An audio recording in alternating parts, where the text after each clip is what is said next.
అండి, ఎలా ఉన్నారు? మీ పల్లెటూరు రాజు. మీరెలా ఉన్నారు? బాగున్నారా? అందరూ బాగుండాలి. అందులో నేను ఉండాలండి. అయితే మీకు విషయం చెప్పాలనేదే ఈ వీడియో షూట్ చేస్తున్నాను. అయితే నా వీడియోస్ అందరూ చూస్తున్నారు. నాకు చాలా సంతోషం ఉంది. కానీ లైక్ చేయట్లేదండి. లైక్ అనేది ఎక్కడుందో మీకు తెలియకపోవచ్చేమో. అందుకే లైక్ అనేది ఈ పక్కన ఉంటుందండి. లైక్ చేస్తున్నారు కొంచెంమంది, కానీ షేర్ చేయట్లేదు. షేర్ అనేది తెలియకపోవచ్చేమో. షేర్ కూడా ఈ పక్కన ఉందండి. అయితే షేర్ చేస్తే ఏమవుతుందంటే మంచి విషయమైనా చెడు విషయమైనా అందరికీ తెలుస్తుందండి. అందుకే షేర్ అనేది చేయాలి. లైక్ అనేది ఏంటంటే మీ లైక్తో మాకు కొంచెం ఎనర్జీ అని వస్తుందండి. అందుకు మంచి మంచి వీడియోలు అనేది మేము చేస్తాం.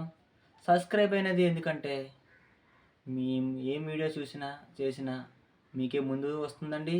అప్పుడు నలుగురికి మంచి విషయం చెప్పాలన్నా చెడు విషయం చెప్పాలన్నా మీరే ముందు ఉంటారు.